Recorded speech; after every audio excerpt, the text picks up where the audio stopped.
Sa vision n'a d'égal que sa détermination à changer le narratif sur l'Afrique. Sous sa direction, Afreximbank a évolué pour devenir un groupe comprenant la banque, sa filiale de fonds d'impact, le Fonds pour le développement des exportations en Afrique FEDA et sa branche de gestion d'assurance Afrex Insure. Le groupe comprend également plusieurs filiales et initiatives stratégiques telles que Monsa, une plateforme d'archivage pour le contrôle préalable des clients sur les entités africaines. Le système panafricain de paiement et de règlement PAPS, Creative African Nexus CANEX, le Centre médical africain d'excellence EMC, la foire commerciale intra-africaine IATF et le Centre africain d'assurance de la qualité ACAC. Au cours du mandat de Bénédicte Orama, les actifs du bilan de la banque sont passés de 5 milliards de dollars en 2015 à 37 milliards de dollars en 2023.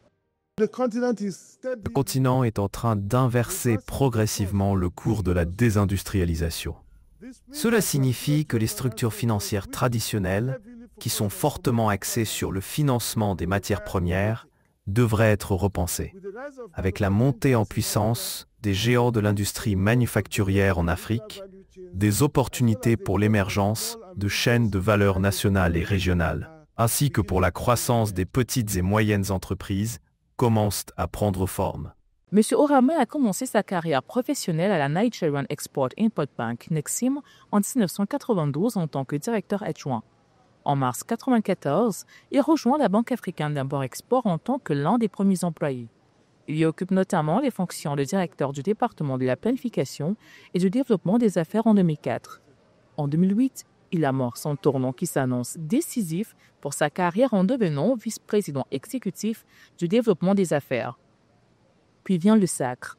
Le 13 juillet 2015, il succède à Jean-Louis Ekra en tant que troisième président d'Afreximbank.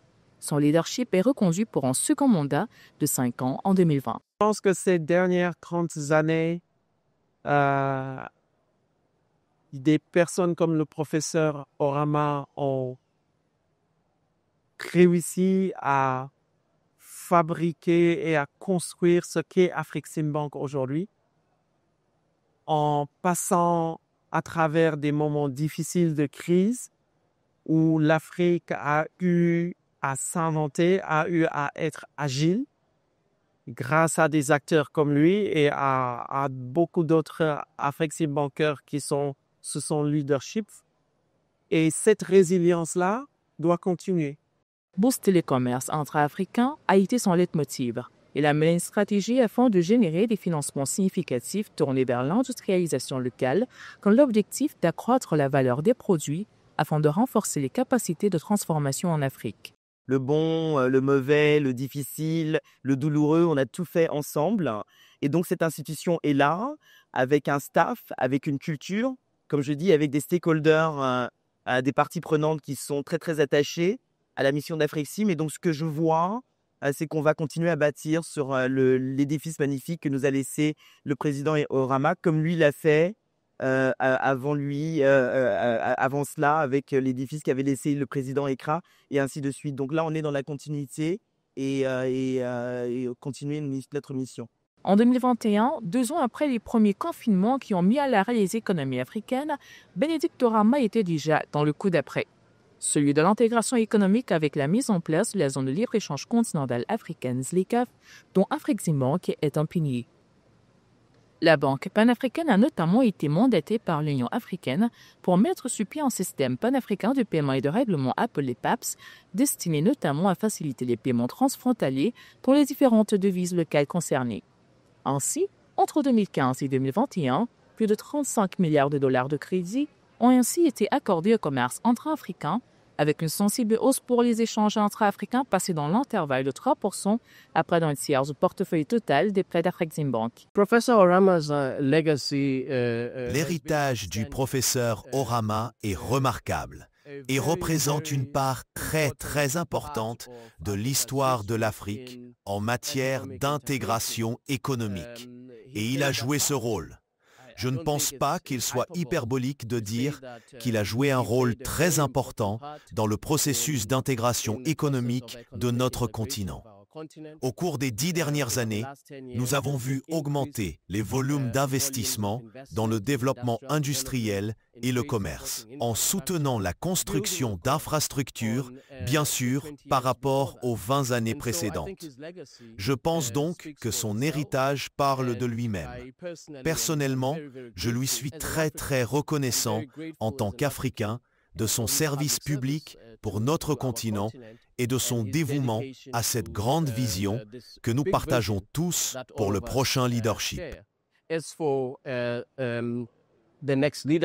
I can say it in one word, our legacy is a legacy that Si je seeks puis to dire, transform Africa. il s'agit An d'un Africa that héritage takes in control, qui that vise à has transformer control of its l'Afrique. resources, Une has Afrique in control qui of its maîtrise ses people, is in ressources control of its et son destiny. avenir, It is a qui legacy maîtrise that son brings destin. economic, Il s'agit d'un economic héritage qui emancipation parle de l'émancipation économique totale du continent. La banque a initié à partir de 2018 la première foire commerciale intra-africaine IATF. Objectif affiché, renforcer la visibilité sur les opportunités commerciales existantes sur le continent mais aussi ailleurs dans le monde. Un pari gagnant après une première édition tenue en décembre 2018 au Caire, en Égypte, siège d'Afreximbank. La seconde foire organisée à Durban en Afrique du Sud en novembre 2021 aura traîné plus de 32 000 participants physiques et virtuels venant de 128 pays pour un montant cumulé de transactions conclues supérieur à 42 milliards de dollars. Sa passion pour le continent, son dynamisme et son énergie sont contagieux.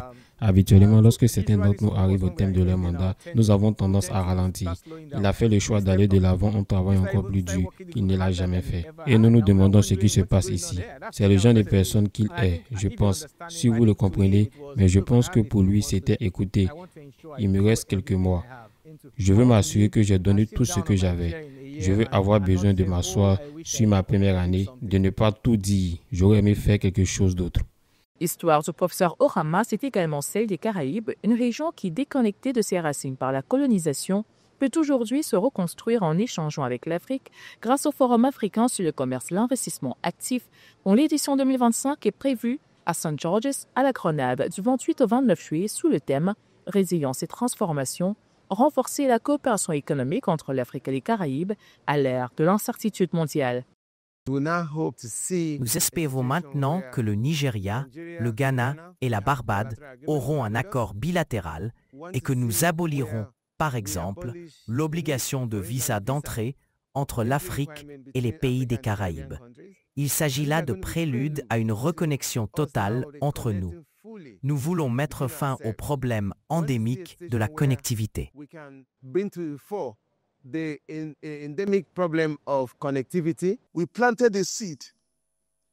Nous avons planté la graine qui allait se transformer en une plateforme pour un rapprochement avec la forme dont nous avions le plus besoin en tant que peuple à l'époque.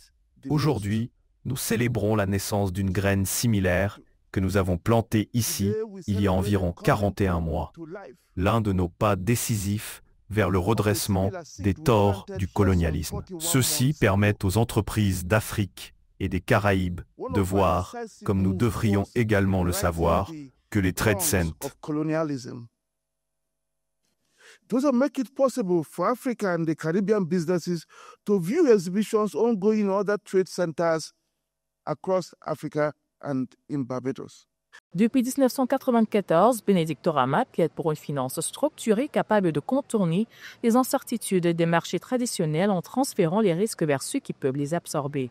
Cette approche développée dans son ouvrage intitulé « Fondements et évolution de la finance structurée du commerce » a déclenché une transformation majeure en 3 décennies. Le commerce sud-sud est passé de 23% à 68% des échanges africains.